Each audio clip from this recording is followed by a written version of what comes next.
हम fourth class का mathematics में सबक शुरू कर रहे हैं, यूनिट 1। इसमें हम आपको हमारा टॉपिक होगा कॉमन फ्रैक्शन। इस चैप्टर में हम फ्रैक्शन के बारे में कुछ बुनियादी मालूमात हासिल करेंगे। तो ये सबसे इम्पोर्टेंट चीज़ है फ्रैक्शन। ठीक है, फ्रैक्शन से क्या मुराद है? देखिए, अगर एक चीज़ होती है, ठीक है, जैसे मिसाल के तौर पर मेरे पास ये एक हमारे घरों में पकने वाली रोटी है। अगर ये पूरी एक रोटी है तो ये होल नंबर में शुमार होगी। लेकिन अगर रोटी का सिर्फ ये वाला हिस्सा डिस्कस किया जाए, ठीक है, कौन सा वाला हिस्सा?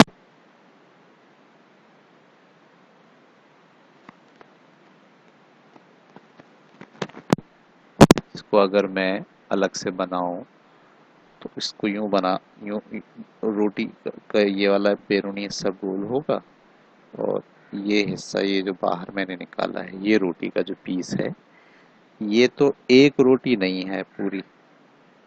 ठीक है,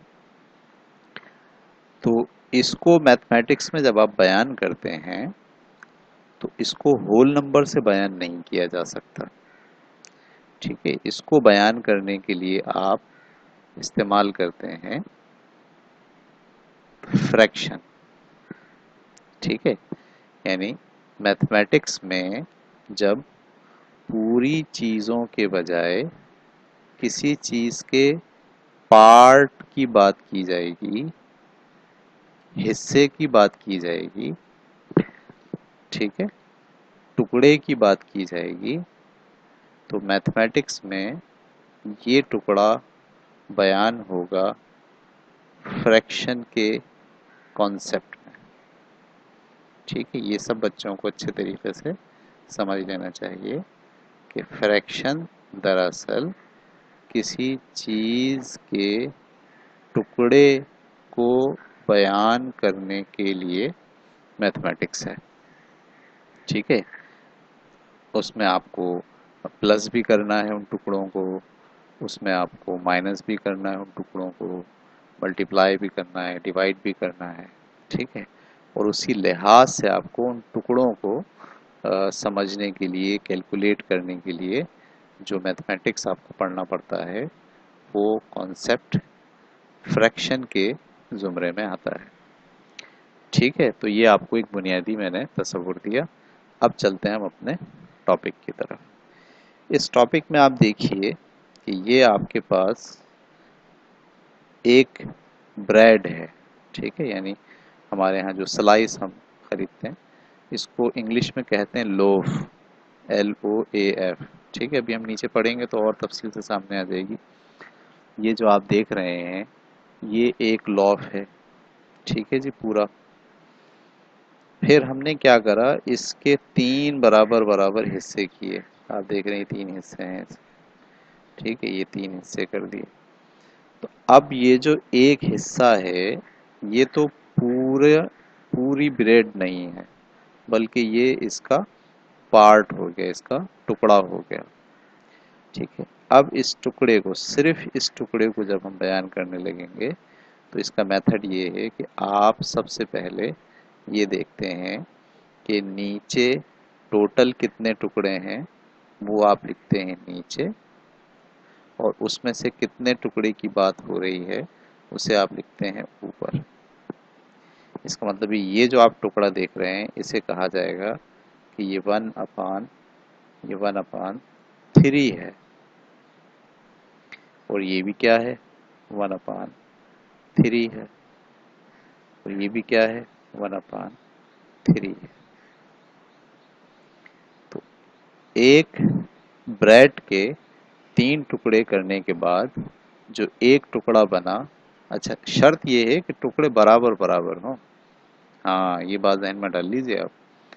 फ्रैक्शन में जब आप टुकड़े करते हैं किसी चीज़ के, तो आप, ये शर्त होती है कि टुकड़ों का साइज सबका बराबर बराबर हो। तो एक टुकड़ा 1/3 कहलाएगा। इसी तरह से इस ब्रेड में आप देखिए, ये जो ब्रेड है ये एक ब्रेड थी पूरी, ठीक है।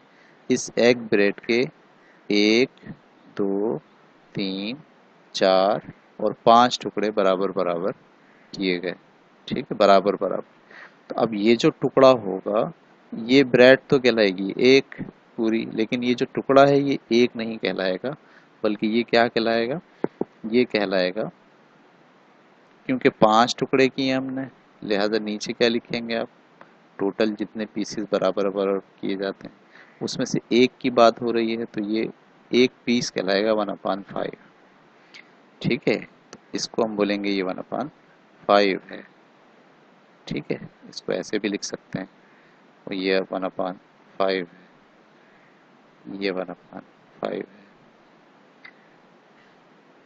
अच्छा, अगर मैं आपसे कहूँ कि ये दोनों टुकड़े मिलकर कितने हैं, ये दोनों टुकड़े मिलकर कितने हैं, तो आप बोलेंगे ये दो हैं, टोटल कितने थे, ये 5 थे, उसमें से हम कितने टुकड़ों की बात कर रहे हैं, दो टुकड़ों की बात कर रहे हैं, लिहाजा इसे कहेंगे 2/5।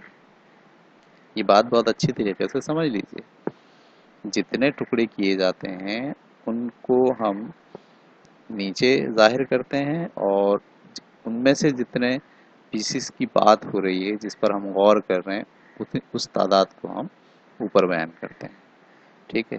तो अगर मैं आपसे कहूँ ये जो पीस दोनों थे इसको हम 2/5 बोलेंगे, और इन तीनों पीसीस को अगर हमें बयान करना हो कि ये तीन पीस क्या हैं, तो यकीनन इसको बोलेंगे 3/5।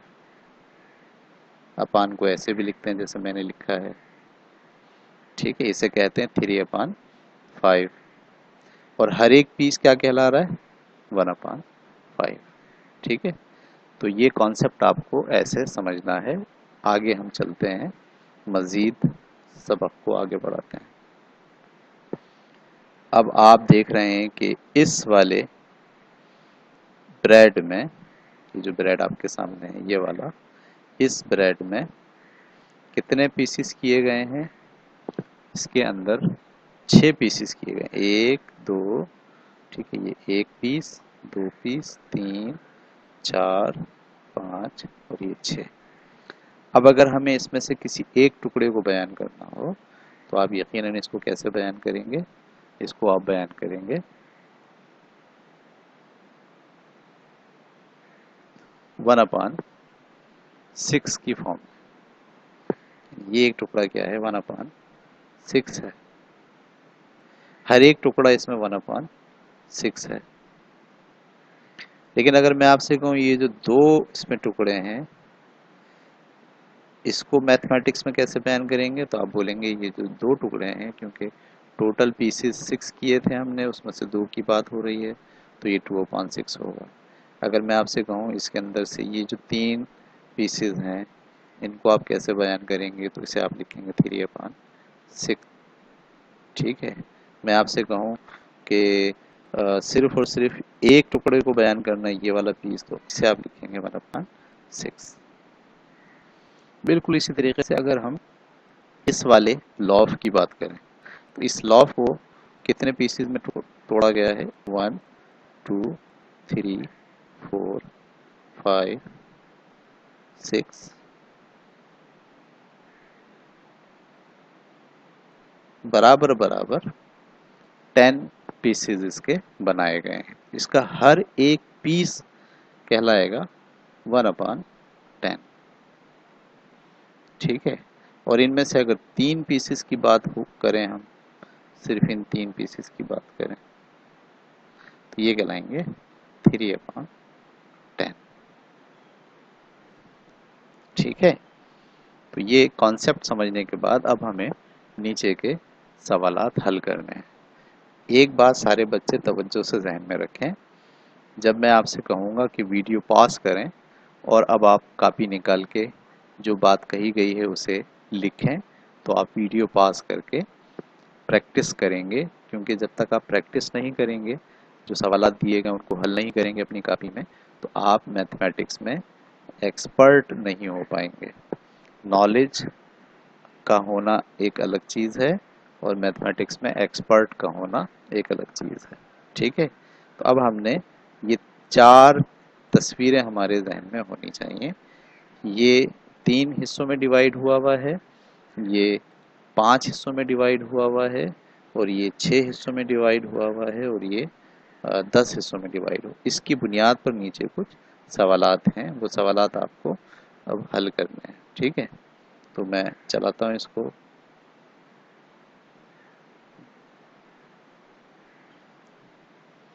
ठीक है जी, पहला सवाल, which is more 1/3 of a loaf और 1/5 ऑफ अ लॉफ।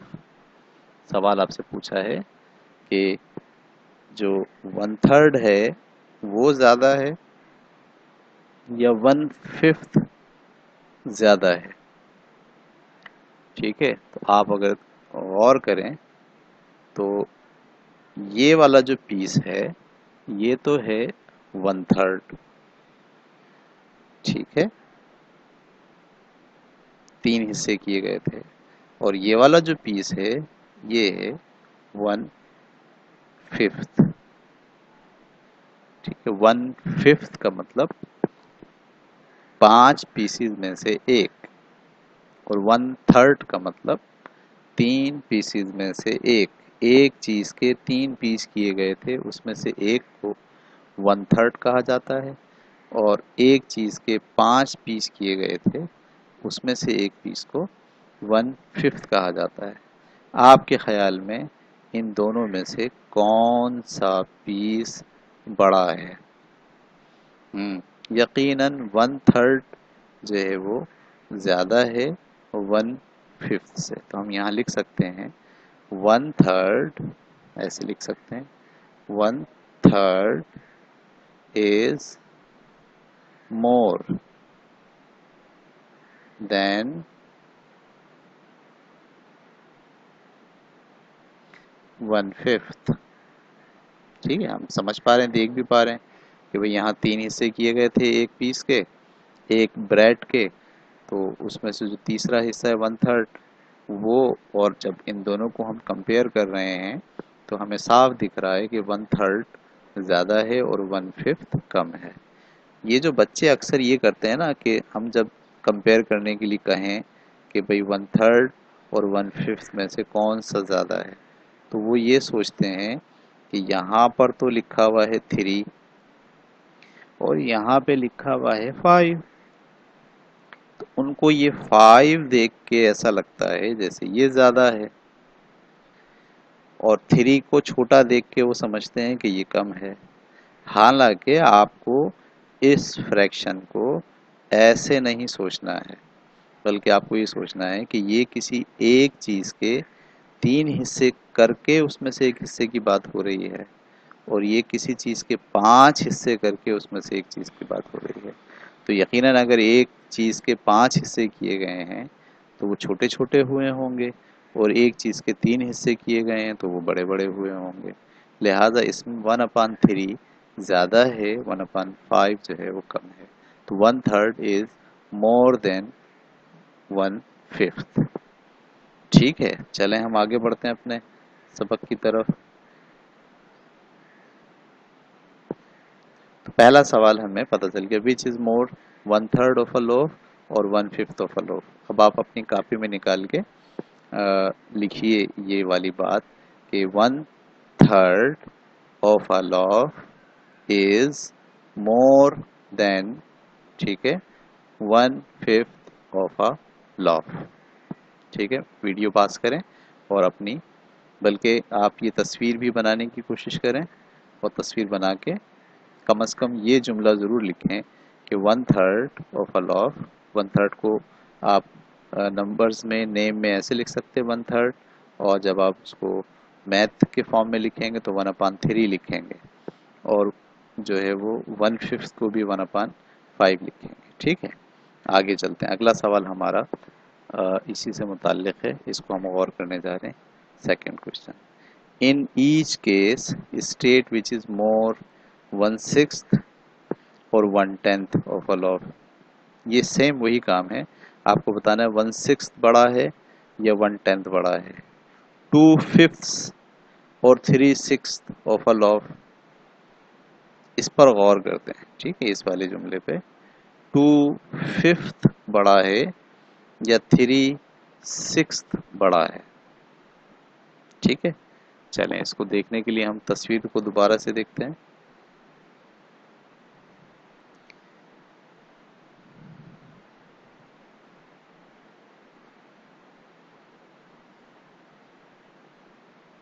ये हमारे पास है 2/5। ठीक है, ये जो हमारे पास ब्रेड है, जब आप इसको गौर से देख रहे हैं तो ये है 2/5, क्योंकि ये 5 हिस्सों में डिवाइड करके इसको 2 पार्ट की बात हो रही है, इसलिए ये है 2/5। और ये है 3/6। क्या है? 3/6। तो 3/6 का मतलब 3 पीसेस उस ब्रेड के जिसके 6 बराबर बराबर पार्ट किए गए थे, ये 3/6 है। अब आपको बताना है कि इन दोनों में से कौन सा ज़्यादा है। ऑब्वियसली आप देख रहे हैं कि जो 3/6 है वो इस पूरे ब्रेड का दरअसल हाफ है, जबकि ये जो है वो छोटा है और ये बड़ा है। तो आप जब इन दोनों को गौर करते हैं और कंपेयर करते हैं तो आप क्या लिखेंगे? फाइनल बात आप लिखेंगे कि 3/6 इज मोर देन 2/5 या 2/5। ठीक है, सब बच्चों को समझ में आ गई ये बात? जब भी इस तरह की बात आए कंपेयर करने के लिए, आप बाकायदा कोई तस्वीर बना के उसको देखकर कंपेयर कर सकते हैं कि कौन सी चीज़ ज़्यादा लग रही है और कौन सी चीज़ कम लग रही है। ठीक है, इसी में अब हम चलते हैं आगे की तरफ। 2/5 और 3/6 ऑफ अ लोफ ये हमने पढ़ लिया। 1/3 और 1/4 ऑफ अ लोफ। देखिए 1/3 का मतलब होता है 1/3 और 1/4 का मतलब होता है 1/4। तो इन दोनों में से कौन सा ज़्यादा है कम है ये आपको लिखना है।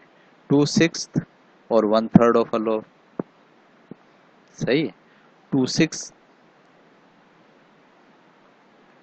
जो है वो ज़्यादा है या 1/3 ऑफ अ लोफ, इसको हम देख लेते हैं ताकि आप बात को समझ पाए। मौजू हमारा क्या है? मौजू हमारा ये 2/6 और 1/3। ठीक है, चलें तो हमारे पास 2/6 जो है वो ये पीस बने हुए, मैं थोड़ा इसको छोटा कर देता हूँ ताकि आप आसानी से पूरी दोनों सारी तस्वीरें एक साथ देख पाएँ। ठीक है, अच्छा, कहा गया है सवाल में कि 2/6 को, ये जो सवाल है आपके पास, ठीक है, 2/6 और 1/3। तो 2/6 का मतलब ये है कि मैं ये जो 6 पीस जहाँ किए गए थे उसमें से 2 पीसेस को निशान लगा दे रहा हूँ।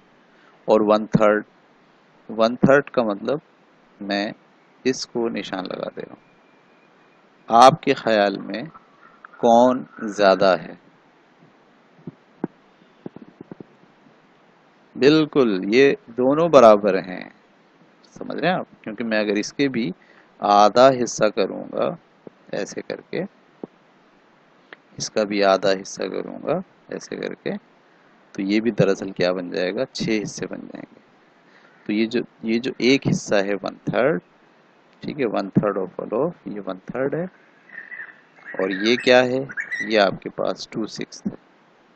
तो 2/6 और 1/3 दरअसल इक्वल हैं। तो इसके जवाब में हम लिखेंगे 1/3 एंड 2/6 ऑफ अ लोफ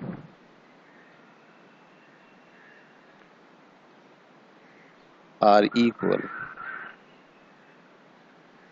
ठीक है,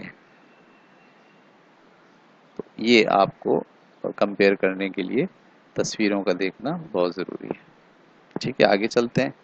4/5 अगला टॉपिक हमारा, अगला जो सवाल है वो है 4/5 और 8/10 ऑफ अ लोफ।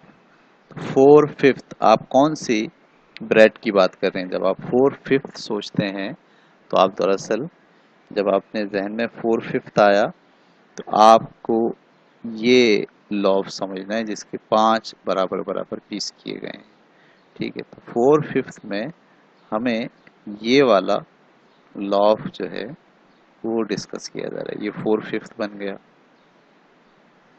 ठीक है, और दूसरा क्या है? 8/10 ऑफ अ लॉफ। 8/10 का मतलब मेरे पास जो लॉफ है 8 हिस्से जिसके 10 बराबर बराबर हिस्से किए गए थे उनकी बात हो रही है। अब आप बताइए कि क्या ये दोनों बराबर हैं या ये दोनों डिफरेंट हैं। अगर आप 5 के बजाय इसके भी बराबर बराबर पीस कर लेते 10, तो ये जो 4 पीस हैं इसमें से भी 8 निकलते। ऐसा ही है ना? और इसके भी बराबर बराबर 10 किए हैं तो इसके भी 8। इसका मतलब ये जो बाकी रहने वाले 2 पीस हैं और ये बाकी रहने वाला जो एक पीस है, ये दोनों बराबर हैं। जब ये दोनों इक्वल होंगे तो दरअसल ये 4/5 और 8/10 ये दोनों भी आपस में क्या होंगे? बराबर होंगे। तो इसके जवाब में हम क्या लिखेंगे? 4/5 एंड 8/10 आर इक्वल। ठीक है, वाह, बड़ा मजा आ रहा है। हमें पता चल रहा है कि फ्रैक्शन क्या होता है और कैसे उसको हैंडल करते हैं। ठीक है, उसके बाद अगला सवाल पे जाते हैं हम। अगला सवाल हमारा क्या है? अगला सवाल हमारा है 3/3 और 5/5। 3/3 का मतलब क्या है? ये जो 3 हिस्से किए थे, 3 में से 3 पूरे ले लीजिए, और 5/5 और जब 5 हिस्से किए थे तो 5 में से 5 पूरे ले लीजिए, तो ये तो दोनों इक्वल होंगे। ठीक है, तो इसमें भी हम लिखेंगे 3/3 and 5/5 of a loaf are equal. ठीक है, आगे चलते हैं अब हम अपने सबक को। अब हम पढ़ने जा रहे हैं क्वेश्चन नंबर 3। ठीक है, क्या पढ़ने जा रहे हैं? Question number 3। क्वेश्चन नंबर 3 में हमारे पास क्या चीज मौजूद है? विलियम विलियम एक लड़के का नाम है, ईट्स वो खा लेता है 5/10, यानी जिसके 10 हिस्से किए गए उसमें से 5 वो खा लेता है, of a loaf of bread. What part of the loaf is left over? ठीक है, तो विलियम ने जिसके 10 टुकड़े किए थे उसमें से 5 खा लिए। ठीक है, 1 2 3 4 5, ये 5 पीस उसने खा लिए। तो ये जो 5 पीस थे ये 5/10 थे, और ये जो बाकी बचे हैं ये भी क्या हैं? 5/10 है। बिल्कुल, तो इसका जवाब में हम कह सकते हैं what part of the loaf is left over. ठीक है, तो हम बोलेंगे 5/10 part of the loaf is left over. ठीक है, ये देखिए आपको रोकना है और रोक रोक कर खुद भी अपनी कॉपी के अंदर इस एक्सरसाइज को सॉल्व करना है। अगर आप सॉल्व नहीं करेंगे तो फिर आपको आएगा कुछ भी नहीं। ठीक है, आगे चलते हैं अब हम। Moshank eats 2/5 of a loaf bread. What part of the loaf is left over? 2/5 खा लिया उसने। किस ब्रेड की बात हो रही है? इसकी, क्योंकि हमें पता है कि 2/5 का मतलब ये है कि वो ब्रेड जिसके 5 हिस्से किए गए हैं, तो उसने ये 2/5 खा लिए, तो बाकी जो बचे ये 2/5 था। ठीक है, तो बाकी ये जो 3 हिस्से बचे ये क्या है, 3/5 है, ये 3/5 है। ठीक है, तो 3/5 पार्ट बाकी बचे। तो इसके जवाब में हम क्या लिखेंगे, इसके जवाब में लिखेंगे कि what part of the loaf is left over, हम लिखेंगे 3/5 या 3/5 पार्ट ऑफ द लॉफ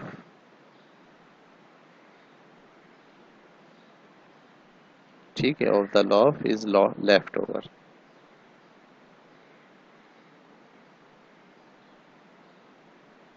ठीक है, चलिए अब अगला हम सवाल देखते हैं। सवाल अगला क्या है, number C, how many eighths make up a whole loaf,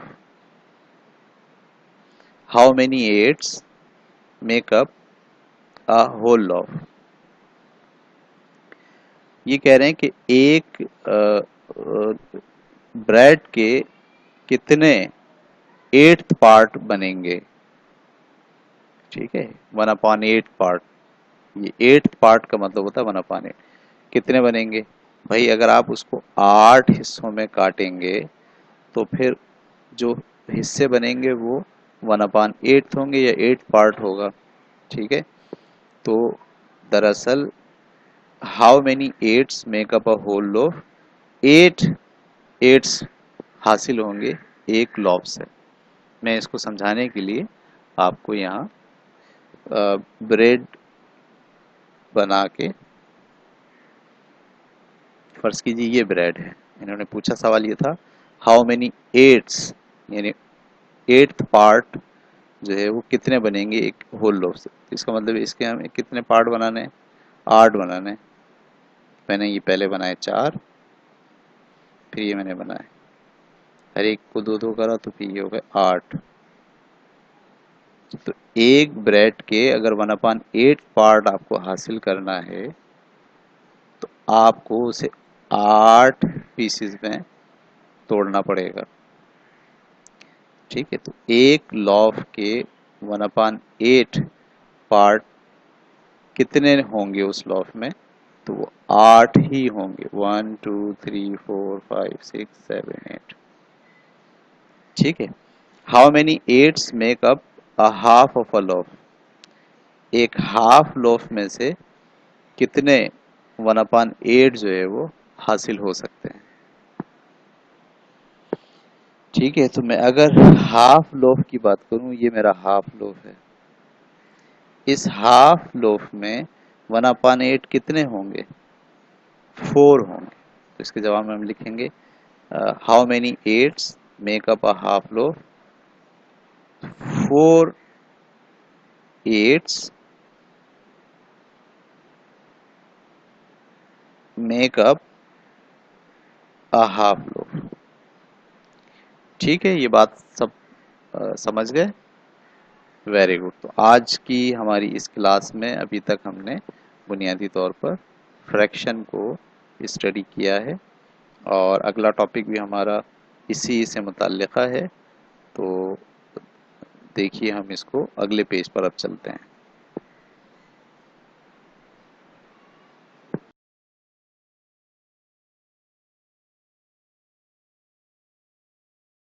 बच्चों अब हम चल रहे हैं अगले पेज की तरफ और देखते हैं कि इसमें क्या काम हमें दिया गया है। फ्रैक्शन का बुनियादी कॉन्सेप्ट हमने ले लिया है और इसके बाद अब हम इस फ्रैक्शन के बुनियादी कॉन्सेप्ट को इस्तेमाल करेंगे और मुख्तलिफ़ किस्म के सवालात करेंगे।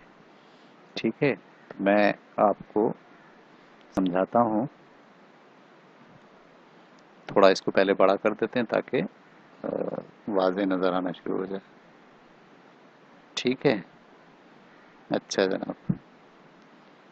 तो अगला टॉपिक ये है कि follow the instruction, follow the instructions in the questions below to make drawings that show fifth, quarters, eighths and tenths।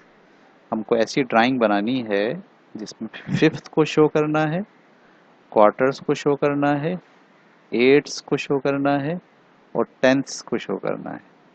Fifth का मतलब 5वां हिस्सा, क्वार्टर का मतलब चौथा हिस्सा, एट्स का मतलब आठवां हिस्सा, और टेंथ्स का मतलब 10वां हिस्सा। यानी इसमें हमें 1/5 शो करना है, इसमें हमें 1/4 शो करना है, इसमें हमें 1/8 शो करना है, और इसमें हमें 1/10 शो करना है। ठीक है। अच्छा, उसके बाद ये इंस्ट्रक्शन में ये कहा गया कि do not use a ruler but try to draw a neatly, use a pencil not a pen. ठीक है, ये हमें अब काम करना है। देखिए आगे क्या काम है, कैसे करना है। पहली बात जो इन्होंने हमें टास्क दिया है वो ये कि ड्रा अ रेक्टेंगल मोर और लेस लाइक दिस। ऐसी एक रेक्टेंगल आप बनाइए जो इस ऐसी हो या इसके जैसी हो। सही है, पहला इंस्ट्रक्शन इन्होंने ये दिया है। तो आप अपनी कॉपी निकालिए और कॉपी निकाल के सबसे पहले एक ऐसी ट्राइंगल अपने हाथ से ही खींच के बना डालिए। ठीक है, बना लिया आपने। चलें अब हम अगले मौजू की तरफ जाते हैं। Draw 4 more rectangles next to it as close to the same shape and size as you can without using a ruler। ठीक है, अब आपको जो आपने यहाँ एक रेक्टेंगल बनाई थी, इस जैसी ही आपको 4 और रेक्टेंगल इसके साथ बनानी है ऐसे करके। ठीक है, तो आप अपनी कॉपी के अंदर ऐसे बराबर बराबर अंदाजे से 4 जो है वो मज़ीद रेक्टेंगल्स बनाइए। ठीक है, जैसे ये इन्होंने आपको जब आप बनाएंगे तो इस तरह से पहली, दूसरी रेक्टेंगल, तीसरी, चौथी और ये पांचवी रेक्टेंगल्स इस तरह से आपको बनानी है। तो ये वाली बी आपको समझ में आ गई बात कि बी में आपको क्या करना है। बी में आपको 5 बराबर बराबर रेक्टेंगल अंदाजे के मुताबिक, तो नापना नहीं है बल्कि एक अंदाजे के मुताबिक आपको 5 रेक्टेंगल बनानी है। ठीक है, आगे लिखते हैं your 5 rectangles together form a strip. आपकी जो 5 रेक्टेंगल्स हैं ये स्ट्रिप के फॉर्म में बन गई हैं। Each rectangle is 1/5 of the whole strip. बिल्कुल, ये जो हर रेक्टेंगल आपने बनाई होगी ये पूरे स्ट्रिप का 1/5 होगी, 5वां हिस्सा होगी। ठीक है, आगे चलते हैं हम। अगला टॉपिक जो उसने हमें कहा है करने के लिए बुक ने, वो है draw a strip of the same length and width below the one you already have. ठीक है, अब आपको इसके नीचे ये जो 5 आपने ट्राइंगल बनाई है अंदाजे से बराबर बराबर, इसके नीचे इसके बिल्कुल बराबर एक और स्ट्रिप बनानी है ऐसे करके, बिल्कुल बराबर। उसके पीस नहीं बनाने हैं, बस ऐसे करके आपको एक स्ट्रिप बनानी है जैसे इन्होंने यहाँ ये वाली नीचे बना के दिखाई है। ठीक है, तो अब आपके पास जो कॉपी के अंदर चीज़ बनी होगी वो इस तरह से एक 5 खानों वाली स्ट्रिप होगी और एक पूरी मुकम्मल स्ट्रिप मौजूद होगी। ठीक है, आगे बढ़ते हैं। आगे क्या करना है, अगले स्टेप में वो हमसे ये कह रहे हैं use the first strip as a guide. First strip जो हमने बनाई थी, ठीक है, उसको एज ए गाइड यूज़ करना है to divide the new strip into 5th as well. नई स्ट्रिप को भी 5 हिस्सों में आपको डिवाइड करना है। Make the lines of your new 5th dark draw two more strips. ठीक है, आपको क्या करना है फिर, जब आप असल में ये तो आपकी पहली वाली स्ट्रिप्स थी 5 जो आपने अंदाजे से बनाई थी, और फिर ये आपने एक बड़ी बनाई थी, फिर इसको भी आपने इसी के मुताबिक 5 हिस्सों में डिवाइड कर लिया और थोड़ा डार्क कर लिया। ठीक है, तो ये 5th पार्ट कहला रहा है इसका। कौन सा पार्ट कहला रहा है, 5th। ये हमारा ए है जो फर्स्ट टाइम हमने बनाया था, ये हमारा बी है जो सेकंड टाइम हमने बनाया। ठीक है, और इसी तरह से हम सी और डी दो और लाइनें हमने, दो और रेक्टेंगल या दो और स्ट्रिप्स इसी साइज की बना डाली। ठीक है, आगे बढ़ते हैं। अब आगे क्या हमसे कहा जा रहा है वो हम समझते हैं और समझ के फिर सवाल को हल करते हैं। अगले सवाल में अगली इंस्ट्रक्शन हमारे पास जो फिफ्थ इंस्ट्रक्शन है वो ये है, divide each fifth in your strips B into two equal parts. आपने ये जो बी की स्ट्रिप बनाई थी जो ए के बिल्कुल मुताबिक थी और जिसमें पांच जो है वो ये पांच जिसके खाने बने हुए थे, एक खाना ये था, दूसरा ये था, तीसरा ये था, ठीक है, और चौथा ये था और पांचवा ये था। ठीक है, इसके बारे में अगली इंस्ट्रक्शन हमें ये दी गई है कि divide each fifth in your strips B in two equal parts. अब हर स्ट्रिप को आपको दो इक्वल पार्ट के अंदर कन्वर्ट करना है। जैसे आप दो इक्वल पार्ट करेंगे तो अब ये स्ट्रिप पांच हिस्सों के बजाय 10 हिस्सों में डिवाइड हो गई। तो अब इसका जो हर हिस्सा होगा वो दरअसल क्या बन जाएगा, 1/5 बन जाएगा। ठीक है, इसका हर हिस्सा 1/5 के बजाय 1/10 बन जाएगा और ये जो हिस्सा है ये क्या है, 1/5 है।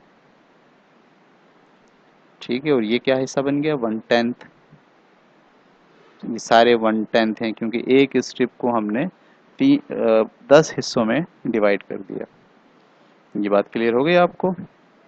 तो इसका जो पहला ऑप्शन था वो हमने कर लिया। B, how many equal parts do you now have in strip B and what can each part be called. सवाल उन्होंने पूछा है कि अब इसके टोटल कितने पार्ट हैं। इसके 10 पार्ट हो गए और हर हिस्सा क्या कहलाएगा, 1/10 पार्ट कहलाएगा। ठीक है, ये हमने स्टडी कर लिया। आगे हम बढ़ते हैं। आगे सी में ये कहता है, divide strip C into quarters and strip D into eighths. ठीक है, यानी ये जो आपके पास स्ट्रिप सी थी पहले इसी के बराबर वाली, इसको आपने चार हिस्सों में डिवाइड किया है। चार हिस्सों में डिवाइड कैसे किया, एक लाइन पहले बीच में से खींच दी, फिर एक इसके बिल्कुल बराबर बराबर खींच दी और एक आपने यहाँ खींच दी। तो सेम ये चीज़ ये बनी हुई है सी। ठीक है, तो ये जो पार्ट बने हैं ये हो गया 1/4। ठीक है, ये सब कौन सा पार्ट बन गया, 1/4, क्योंकि आपने इसके चार हिस्से बनाए हैं और 1/4 को आप क्वार्टर भी कहते हैं। ठीक है, अगले स्टेप में जो सी के अंदर आगे इन्होंने बात की है, divide strip C into quarters and strip D into eighths. आप अगर इसके बिल्कुल बीच में दो हिस्से करेंगे तो ये जो चार हिस्सों में डिवाइड हुआ था अब यही 8 हिस्सों में डिवाइड हो जाएगा। तो अब हर पार्ट जो ये है ये कहलाएगा 1/8 या 8th पार्ट कहलाएगा इसका। ठीक है, तो ये हमने सी जो है कंप्लीट कर लिया। अब हम चल रहे हैं डी की तरफ। अब सवाल इन्होंने पूछा है, which is bigger a quarter और अ फिफ्थ। ठीक है, देखिए ये तो है क्वार्टर और ये है फिफ्थ, तो आपके ख्याल में कौन सा बिगर है। यकीनन इसमें जो क्वार्टर है वो फिफ्थ से बड़ा है, लिहाजा हम ये कह सकते हैं कि क्वार्टर is bigger than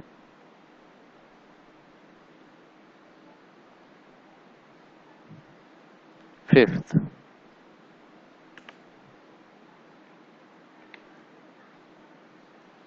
ठीक है जी, quarter is bigger than fifth. ये वाली बात हो गई हमारी पूरी। अगला पार्ट हम पढ़ रहे हैं, which is bigger a 10th और एन 8th। अब आप देखिए ये हिस्से बने थे 10th और ये हिस्सा बना था 8th। ठीक है, ये है 1/10 और ये है 1/8। तो आपके ख्याल में कौन सा बिगर है, 10th बिगर है और 8th बिगर है। इसमें आप देख रहे हैं कि जो 8th है वो बिगर है, ठीक है, 8th इज बिगर, ठीक है, देन 10th पार्ट, ठीक है। ये हमने मसला हल कर लिया। अब हम चलते हैं नीचे एफ की तरफ। How many tenths are the same is 4/5,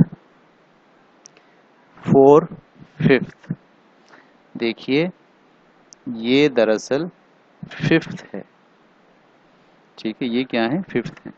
अगर हम 4/5 की बात करेंगे तो ये हुए 4/5, ठीक है।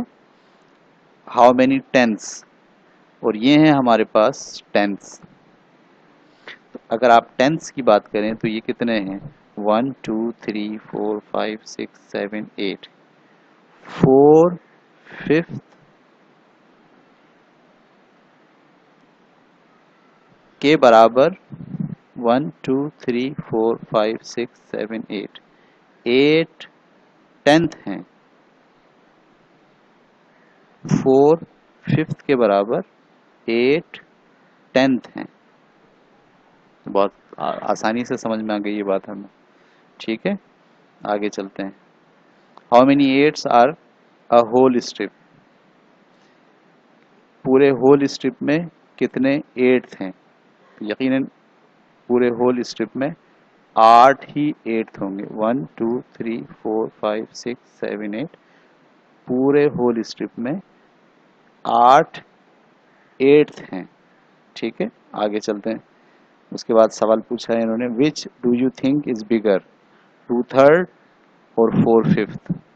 कह रहे हैं दोनों में से कौन बड़ा है, 2/3 बड़ा है या 4/5 बड़ा है। तो अब हमारे पास यहाँ 2/3 नहीं है और हमारे यहाँ पर 4/5 मौजूद है। तो हम क्या करते हैं, 2/3 खुद बनाते हैं। 2/3 का मतलब ये है कि आपने इस एक स्ट्रिप को 3 बराबर बराबर हिस्सों में तकसीम कर दिया, ठीक है। तो अगर ये जो पूरा स्ट्रिप है ये कहलाएगा 2/3, ठीक है। और सवाल क्या था, हम सवाल भूल गए, ठीक है। देखते हैं सवाल क्या है। हाउ मेनी एट्स, ये हो गया था। Which do you think is bigger, 2/3 और 4/5। 2/3 तो और 4/5 ये है, तो 2/3, मैंने कहा 2/3 बनाने के लिए हमें इसको कितने हिस्सों में डिवाइड करने का, बराबर बराबर 3 हिस्सों में डिवाइड करना पड़ेगा, ठीक है। तो ये बनता है 2/3, ठीक है, और ये बनता है 4/5। तो आपके ख्याल में कौन बड़ा है इसमें, 4/5 इज ग्रेटर देन 2/3, ठीक है। 4/5 की जो लंबाई है वो 2/3 के मुकाबले में ज़्यादा है, ठीक है। ये भी मसला हमने हल कर लिया। आगे चलते हैं, आगे क्या कहते हैं हमें सवाल में, make drawings like the above to check your answer, वो हमने ऊपर बना के चेक कर लिया। विच इज़ बिगर, 3/10 और 2/6, ठीक है। क्या चीज़ बड़ी है, 3/10 बड़ा है या 2/6 बड़ा है। तो हमारे पास 2/6 तो नहीं है, ये हमें यकीनन बनाकर देखना होगा, ठीक है। और 7, draw strip 6 below your strips of 8, आप जो 8 के नीचे जो है वो 6 की स्ट्रिप बनानी है। ये बनाने के बाद फिर ये सवाल हल करने हैं। Which do you think is bigger, 5/6 और 7/8, विच इज बिगर 5/6 और 3/4, और विच इज बिगर 2/5 और 3/7, ठीक है। ये सारे सवालात आपको होमवर्क में करने हैं, ठीक है। जैसे हमने ऊपर से स्ट्रिप्स बनाई अपनी मर्जी की इंस्ट्रक्शन के मुताबिक, वैसे ही आपको भी स्ट्रिप्स बनानी है, तो बना के ये प्रॉब्लम सॉल्व करने हैं। नीचे वाला हम सवाल देख लेते हैं। नीचे इन्होंने लिखा है विच इज़ बिगर 5/7 और 4/6। ये 1 2 3 4 5 6 7 ये 7th हैं। ठीक है, इसमें जो 5/7 होगा वो ये होगा।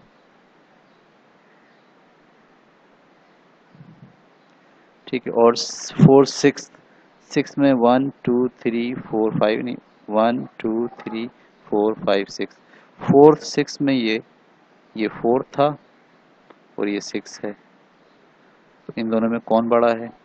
इन दोनों में दरअसल 5/7 बड़ा है, सॉरी हाँ 5/7 बड़ा है 4th 6 के मुकाबले में। ठीक है, तो इस तरह हमने फ्रैक्शन को पहले यूनिट के अंदर कवर करने की कोशिश की।